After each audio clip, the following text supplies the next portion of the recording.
Alexa Lavoie for Rebel News, and I'm in Montreal in front of the Immigration, Refugees and Citizenship Canada office, where a sit-in is currently taking place to pressure the government to accelerate the process of welcoming Gazan refugees.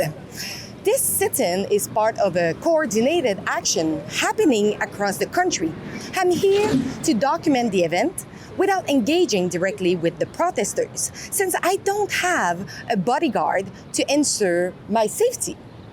Why is the processing of the 5,000 visa program taking so long?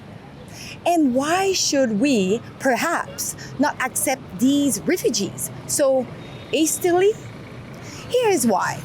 Many Gazans attempting to flee have no official ID or passport, making background checks nearly impossible. There is serious risk that members of Hamas or other terrorist groups could exploit this humanitarian crisis to bypass security screening and escape Gaza. Since 2007, Gaza has been governed by Hamas, which controls the education system, the media, and religious institutions. Children and youth may have been exposed to anti-Semitic jihadists or anti-Western ideologies. That's why proper integration is not just important, it's essential. Even humanitarian evacuees, if not properly integrated, could later become vulnerable to radicalization or exploitation. Meanwhile, Canada is already struggling with multiple domestic crises, an economic downturn, a housing crisis, rising in mental health needs, and serious challenges tied to mass immigration, including poor integration, rising crime, and abuse of public services and our borders. There are valid concerns about bringing in Gazan refugees under these conditions. And that's one of the reasons why neighboring countries like Egypt and Jordan have refused to accept them, because they like order, not chaos.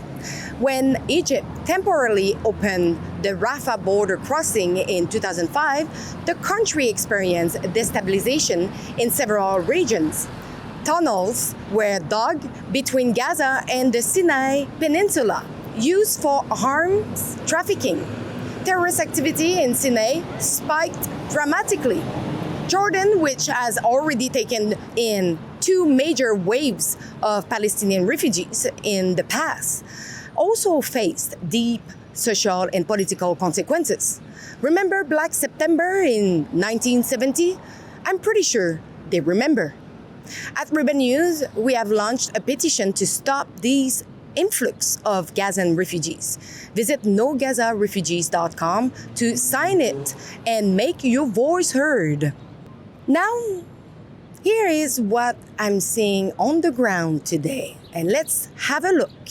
First, there were about 20 people who showed up, and among them were Yves Engler, who is running for being the next NDP candidate, and Ziad Moafi, who previously made death threats on camera. I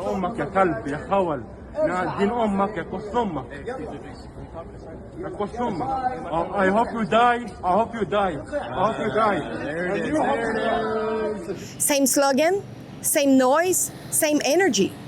The predominance of the people were white leftists.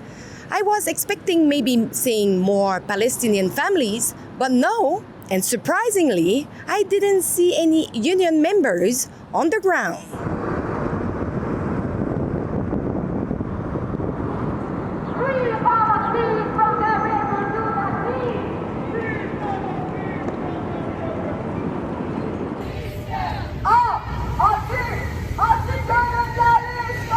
Solidarité avec les peuples qui résistent.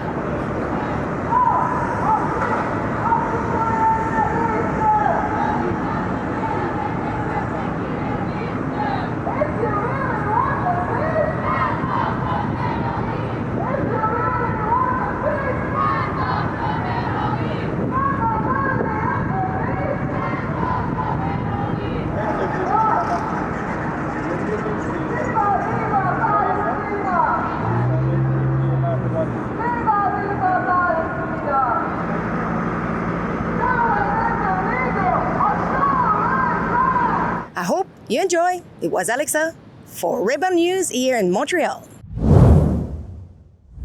Don't forget to go and sign our petition at nogazarefugees.com. On this website, we are requesting to stop the process and to rethink about the consequences that all this can have in Canada. So go and sign it at nogazarefugees.com right now.